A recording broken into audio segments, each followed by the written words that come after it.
Mi ex apareció con un niño que no era mío, y mi familia me traicionó para defenderla. No sé por qué acepté verla. Supongo que fue la maldita curiosidad, o una parte tonta de mí que todavía quería cerrar algo que en realidad ya estaba podrido desde hacía años. Quedamos en una cafetería cerca de mi trabajo, una cadena cualquiera en el centro de la ciudad, de esas con paredes de madera falsa y baristas que te dicen tu nombre como si te conocieran. Llegó con un niño de la mano. No debía tener más de 5 o 6 años. Iban tomados como si fueran a una consulta médica, en silencio, firmes, sin mirar a los costados. Ella, Lorena, no saludó. No un hola, ni un ¿cómo estás? Ni una mueca de cortesía. Lo primero que me dijo, apenas se sentó, fue, él es tu hijo. Y necesito que empieces a hacerte cargo. Me reí. No por maldad. Me salió sola, una carcajada nerviosa, tensa, como esas veces en que la realidad parece tan absurda que el cuerpo reacciona solo, porque la mente todavía no puede procesarlo. Le dije que no era posible. Que los tiempos no daban. Que no tenía sentido. Pero en el fondo, algo se me aflojó. Porque sí, la edad del niño coincidía más o menos con la última vez que estuve con ella. Y lo peor, los ojos del chico. Tenía esos ojos color miel claros que mi abuelo solía tener, y que en mi familia eran raros. Eso me sacudió. Ella tenía el discurso listo. Como si lo hubiera ensayado frente al espejo durante días. Que había criado sola al niño todo este tiempo. Que no me buscó antes por darme mi espacio. Que había sido difícil. Que los gastos se habían vuelto insoportables. Y que ahora, simplemente, me tocaba cumplir. La escuchaba sin interrumpir, no porque me importara lo que decía, sino porque me estaba costando entender cómo lo decía. No había emoción, ni angustia. Hablaba con la frialdad de quien reclama una deuda vieja. Una factura que se venció y hay que pagarla. Le dije que si realmente creía que el niño era mío, lo correcto era hacerse una prueba de ADN. Que si resultaba ser mi hijo, yo iba a estar. Iba a responder. Pero que mientras tanto, no podía mover un dedo. Ahí se le cayó la máscara. Cambió el tono, la cara, el cuerpo entero. De madre sufrida pasó a mujer furiosa en cuestión de segundos. Me dijo que era una falta de respeto, que si fuera un verdadero hombre no necesitaría pruebas, que estaba abandonando a un niño y que eso me iba a perseguir toda la vida. La gente en la cafetería empezó a mirar. No quería escándalos. No en público. Me levanté sin decir más y me fui. Esa noche no dormí. Me quedé con el ruido de su voz retumbando.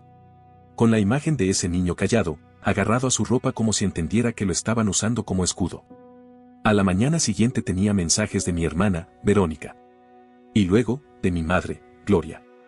Los dos iban en la misma línea. ¿Cómo te atreves a tratar así a una mujer con un hijo? ¿No tenés corazón? ¿Cómo podés ser tan frío? Ella está destrozada. ¿Destrozada? ¿Y yo qué mierda era entonces? No sabían si el niño era mío. No les importó que hacía años no hablaba con Lorena. No sabían nada, pero ya me habían condenado. Se tragaron su versión como si fuera la Biblia. Y yo, otra vez, era el malo de la historia. Lo peor fue cuando Verónica me escribió que, aunque no fuera mío, tenía una obligación moral de ayudar. Fue tu pareja, me dijo, es tu responsabilidad. Me dieron ganas de lanzar el celular contra la pared. Pero sabía que eso no resolvía nada. Llamé a Mateo, un amigo que es abogado. Le conté todo. Que Lorena había reaparecido con un niño. Que me acusaba de ser el padre. Que mi familia le creía. Que ya me estaban presionando. Mateo fue claro, no hables más con ella en persona, ni por teléfono. Solo por escrito. Pedí la prueba de ADN formalmente, con un abogado de por medio. Si ella insiste, que lo haga por vía legal. Pasaron unos días. Lorena me volvió a escribir. Esta vez más directa. Ya no pedía diálogo. Pedía dinero. Una cifra absurda. Como si estuviera calculando no solo los gastos del niño, sino el alquiler, los suyos, los de su perro, sus fines de semana.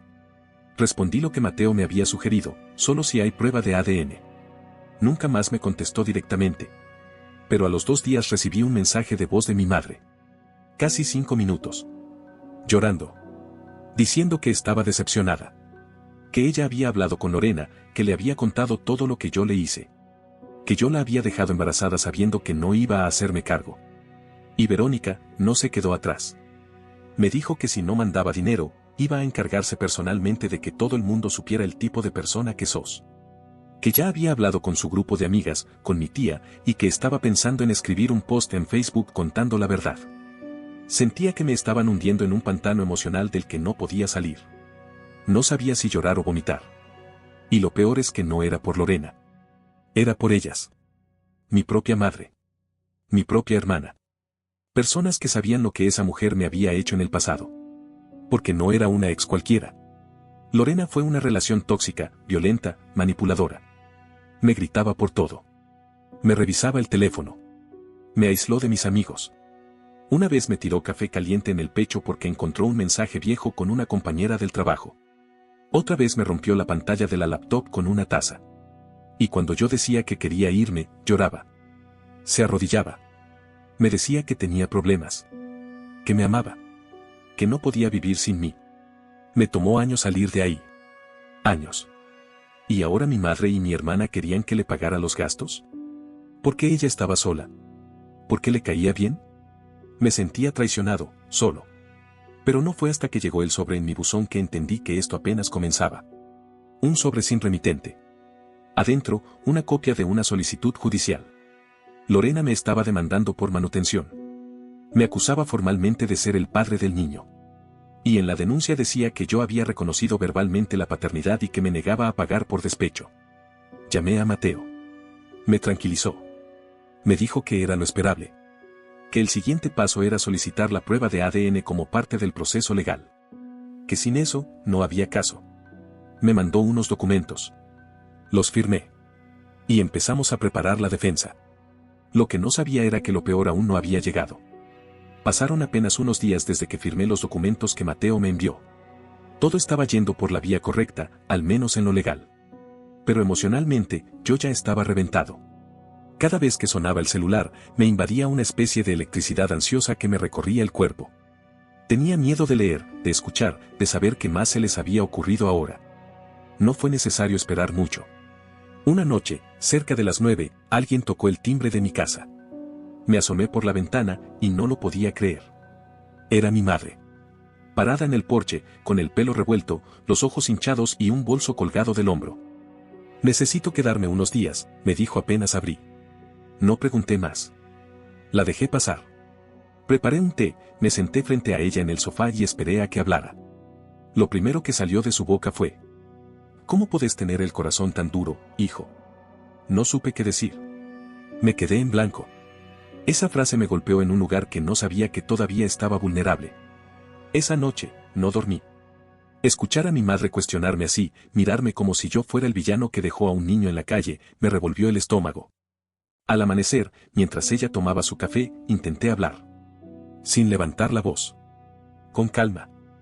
Ma, esto no se trata de dureza. Es lógica. ¿Y si el niño no es mío? ¿Y si todo esto es una mentira? ¿Y si me están usando? Ella me miró como si acabara de decir una blasfemia. No necesito una prueba para saber lo que es justo, respondió. Me dejó helado. Esa fue toda su respuesta. Como si pedir una mínima prueba antes de responsabilizarme de por vida por un niño fuera algo absurdo. Como si fuera una traición querer saber la verdad antes de comprometerme. Se quedó 3 días. 3 días en los que apenas cruzamos palabras. Me evitaba. Me miraba como si yo fuera un extraño. Y cuando se fue, no dejó solo una maleta vacía. Dejó atrás el drama. Empezaron los mensajes en el grupo familiar. Mi tía, diciendo que esperaba que todo se resolviera pronto y en paz.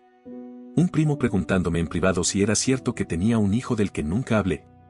El resto, silencio. Pero ese silencio pesaba. Era complicidad. A las semanas, llegó el día de la prueba de ADN.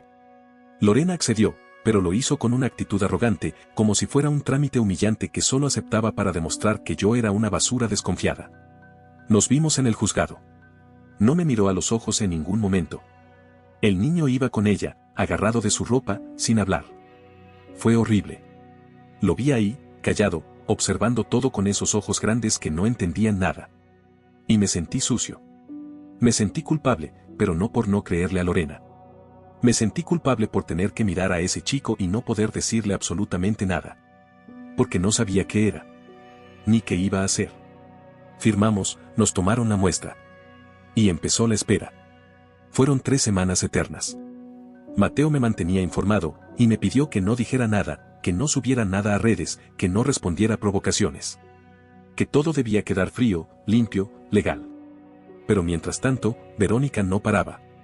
Cada mensaje suyo era más agresivo que el anterior. Me llamaba cobarde. Asqueroso. Me acusaba de destruir a mamá. De ser igual a papá. De ser un hombre de mierda que no sabe proteger a su propia sangre. Y yo solo quería que saliera el resultado. Que se cerrara ese capítulo. Que pudiera volver a respirar sin sentir que cada día era una pelea por sobrevivir emocionalmente. Cuando llegó el resultado, sentí algo parecido a un suspiro. Como si el cuerpo por fin pudiera aflojarse. 0% de probabilidad de paternidad. 0. Sin margen. Sin duda. Ese niño no era mío. Escaneé el documento. Lo envié por correo a mi madre, a Verónica, al grupo familiar. Sin comentarios. Sin explicaciones. Solo el archivo. Para mí, era suficiente. La prueba. El cierre. Gloria no respondió. Verónica, en cambio, explotó. Me mandó un mensaje de 2 páginas. Diciendo que la ciencia no lo era todo. Que yo igual tenía una responsabilidad emocional. Que ese niño ya me había visto, ya me conocía, que ahora estaba en mi vida, lo quisiera o no. Que si no ayudaba a Lorena ahora que estaba vulnerable, era un miserable. Que iba a asegurarse de que todo el mundo supiera lo que yo era. Que no iba a parar. Apagué el celular. Me acosté. Me quedé mirando el techo durante horas. Sin dormir. Sin comer. Como si me hubieran arrastrado semanas por una carretera de piedras. Y ahora, que todo se había comprobado, igual me seguían pateando. Y entonces lo entendí. Esto no se iba a detener con un papel. Lorena no iba a parar. Verónica tampoco. Y Gloria, aunque callara, ya había elegido su lado. Así que empecé a prepararme para lo que venía. Solo habían pasado 2 días desde que se confirmó que el niño no era mío. 2 días desde ese documento que, para mí, cerraba cualquier discusión posible. Pero para ellas, era apenas otro obstáculo que había que esquivar. Una barrera más que derribar. No sé cómo lo logró, pero alguien, alguna amiga con tiempo libre, alguna cómplice con acceso a datos, le pasó a Lorena la dirección de mi trabajo. No es una empresa cualquiera. Es una oficina decente, con códigos de conducta, recursos humanos activos y una cultura interna que vende la idea de ambiente sano. Ese tipo de lugares donde todo parece estable, hasta que se desmorona. Yo estaba en una reunión cuando recibí el mensaje de seguridad. Uno de los chicos de la entrada me escribió. Hay 2 mujeres en recepción preguntando por vos. Están armando escándalo, ¿las conoces? No hizo falta que dijeran más. Bajé, contra mi propio instinto. Sentía el estómago en la garganta. Y cuando crucé el pasillo y llegué al hall, lo confirmé. Ahí estaban. Lorena y Verónica. De pie, en plena recepción, con un cartel hecho a mano en marcador negro, letras gruesas, torcidas, como de feria. En el cartel estaba mi nombre completo, mi cara, una foto antigua, ni siquiera sé de dónde la sacaron, y una frase que decía. Este hombre abandonó a su hijo. No es padre. Es basura. Estaban llorando. Gritando. Diciendo que yo era un cobarde, que había dejado a un niño inocente sin techo ni comida, que merecía ser escrachado. Actuando como si fueran protagonistas de una telenovela, como si estuvieran denunciando a un criminal. Yo estaba helado. Respiré hondo. Me acerqué a seguridad y les pedí que la sacaran. A los pocos minutos, las estaban escoltando hacia la salida, todavía gritando, mientras empleados y clientes nos miraban como si fuera una escena montada para redes sociales. Mi jefe bajó de inmediato. Me miró con esa expresión que mezcla te creo con me estás metiendo en un quilombo del que no quiero ser parte. Lo llevé a una sala privada. Le mostré el resultado del ADN. Le mostré los mensajes. Le conté la historia desde el principio. Le mostré la denuncia en proceso. Le compartí los correos que había enviado a mi abogado. Todo. Me creyó. Pero también me dejó claro que esto no podía volver a repetirse. Iván, ¿entendé algo?, me dijo con tono frío, esto ya no es un tema personal. Es imagen. Es reputación. Es ambiente laboral. Si pasa de nuevo, vamos a tener que tomar medidas. Por el bien de todos. Ese día llegué a casa arrastrando el alma. Llamé a Mateo. Le conté todo. Le pedí que preparara lo necesario. Ya no era solo una defensa. Teníamos que atacar. Presentar una denuncia formal por acoso. Incluir a Verónica.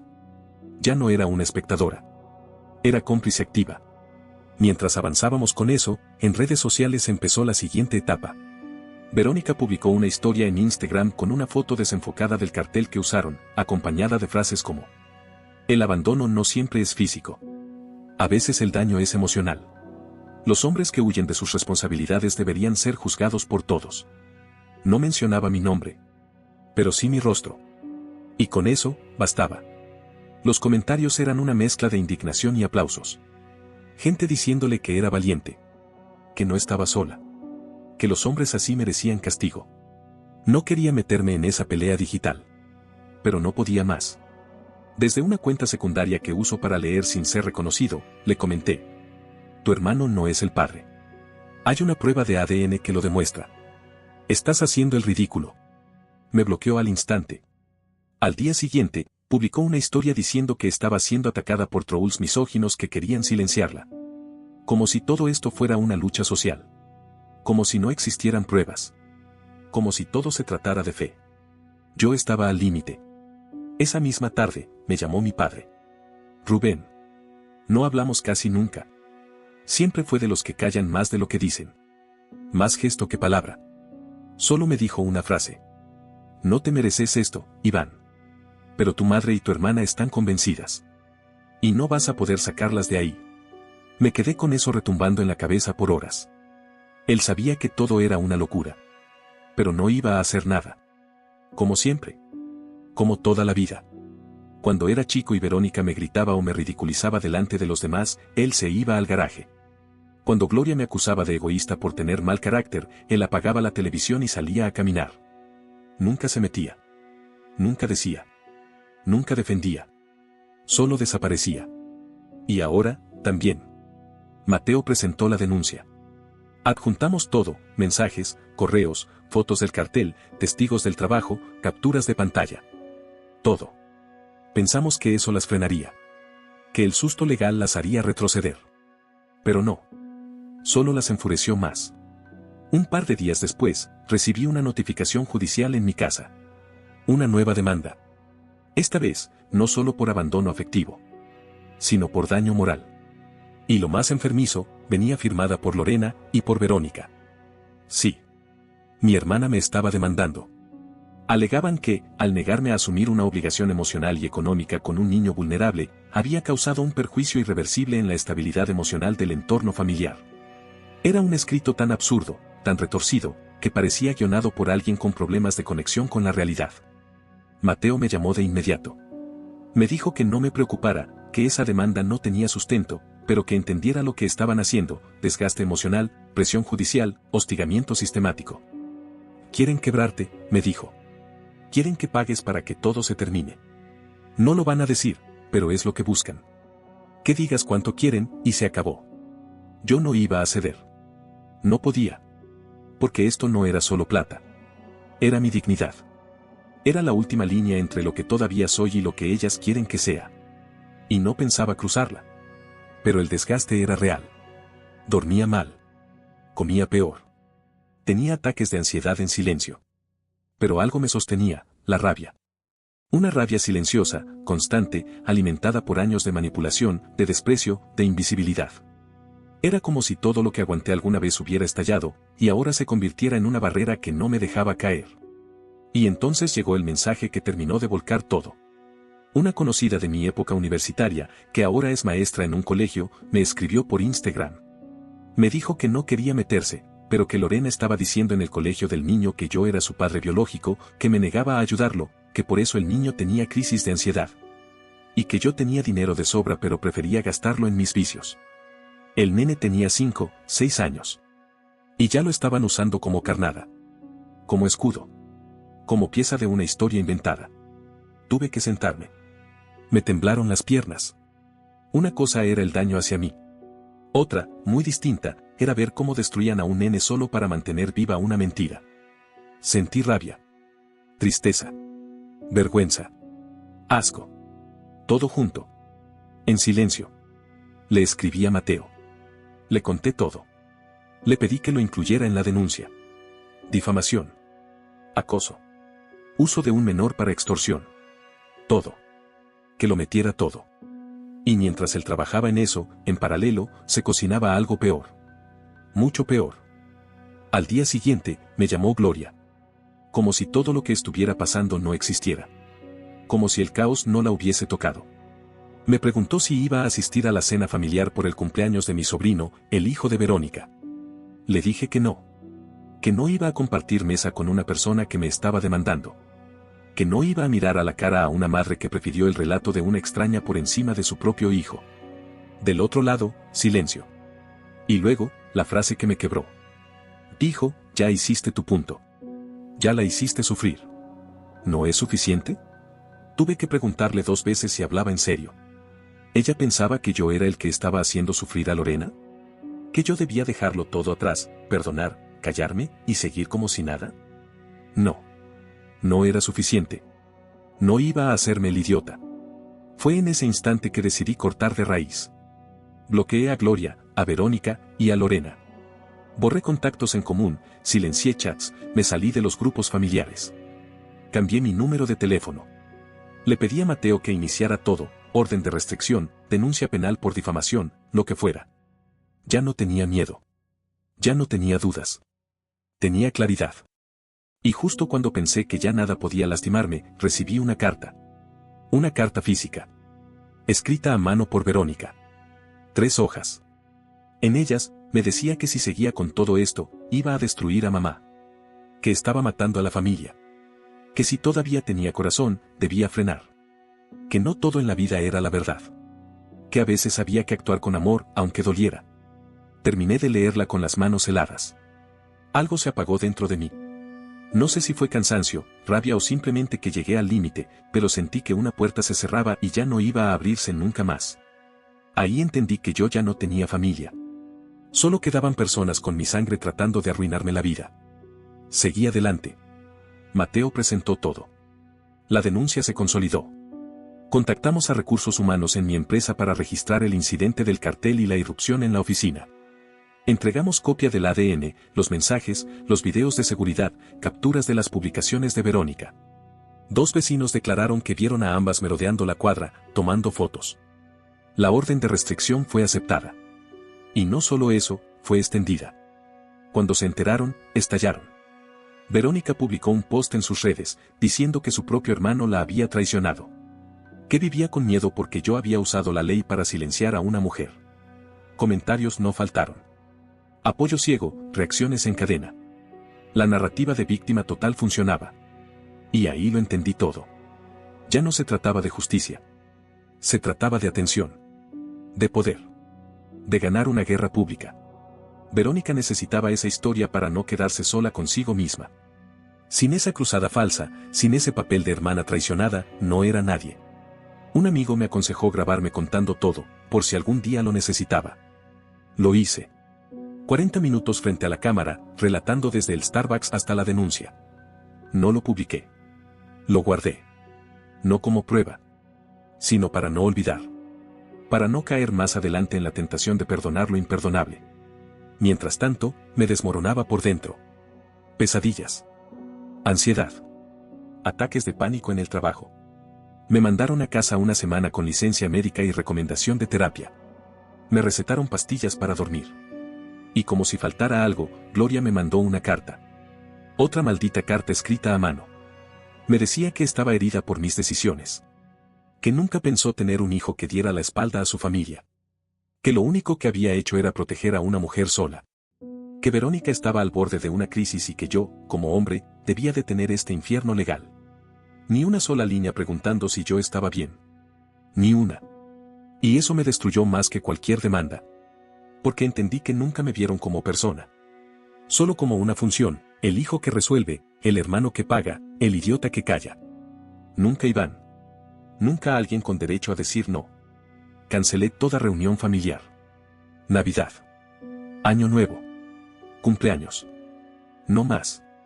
Mandé un correo formal. Directo. Sin adornos. No volveré a compartir mesa con nadie que eligió creer una mentira. Silencio. Ni una respuesta. Y dormí. 6 horas seguidas. Por primera vez en meses. Pasaron semanas. Y por fin, el juicio avanzó. La orden de restricción se volvió permanente. Lorena desapareció de redes. Verónica, por un tiempo, también. Pensé que, tal vez, habían entendido. Pero pensé mal. Una tarde, al salir del trabajo, encontré un volante pegado en el parabrisas de mi carro. Doblado en 4. En él, mi cara. Un montaje barato. Fondo de cárcel. Y un título, no olviden a los que abandonan. Este hombre dejó a su hijo y culpa a la madre. Sin firma. Pero no hacía falta. Era ella. O Verónica. O ambas. Mi abogado sumó eso al expediente. Pero ya estaba claro, esto no era una lucha por un niño. Era una guerra de desgaste. Una venganza. Y me pregunté, ¿por qué tanto odio? No soy rico. No tengo fama. No les debo nada. Y la respuesta fue simple, porque no me dejé dominar. Durante años, Lorena me controló con gritos, llanto y amenazas. Cuando le quité la única carta que le quedaba, el niño se sintió traicionada. Y Verónica, que siempre necesitó tener razón, convirtió esta historia en su cruzada personal. Y yo, no quise adaptarme. No dije sí. No fui el buen hijo obediente. No fui el hermano cómplice. No acepté el relato. Y eso, para ellas, es imperdonable. Empecé terapia. En serio. 2 veces por semana. No para curarme. Para entender. Para dejar de buscar explicaciones donde no las hay. Para soltar. La terapeuta me dijo una frase que me quedó grabada. Vos no cortaste con ellas este año. Cortaste hace mucho. Solo que ahora lo aceptaste. Y sí. Mi familia dejó de ser mi familia hace rato. Cuando miraron para otro lado. Cuando me clavaron un cuchillo por la espalda con una sonrisa. Cuando usaron a un niño como carnada para sacarme dinero. Hoy vivo distinto. Me mudé. Cambié de número. Volví al gimnasio. Empecé a cocinar. Estoy solo. Pero estoy libre. Hace poco, Mateo me escribió. Lorena retiró la demanda. Sin explicación. Sin disculpa. Nada. Solo eso. Como si hubiera encontrado otra víctima. O simplemente se rindió. Verónica no. Ella sigue. Insiste con la demanda por daño moral. Aunque no tenga sustento. Aunque ya se lo explicaron 1000 veces. Aunque la rechacen una y otra vez. Sigue sola. Aferrada a una cruzada absurda que ya no tiene testigos, ni sentido, ni lógica. Mi madre, desde aquella carta, no volvió a intentar contactarme. No sé si me odia. Si está decepcionada. Si entendió algo. Y ya no me importa. Algunos primos me escribieron. Me dijeron que me creen. Que me apoyan. Que no dicen nada por no meterse. Los entiendo. La mayoría prefiere evitar el quilombo que enfrentar la verdad. Yo sigo. Más callado. Más cauto. Más cerrado. Pero también más liviano. Hace unas semanas empecé a salir con alguien. Nada serio. Pero se siente bien. Alguien que no sabe nada de lo que pasó. Que no tiene idea del infierno que fue. A veces me pregunto si esto me cambió. Sí. Lo hizo. Ahora soy más duro. Más selectivo. Menos dispuesto a tolerar basura. Incluso si viene con mi sangre. Y no, esta historia no termina con perdón. No hay abrazo familiar. No hay redención. Termina conmigo, más solo que antes. Pero también más libre. No olvides dejar tu opinión en los comentarios, dejar tu like y compartir este video.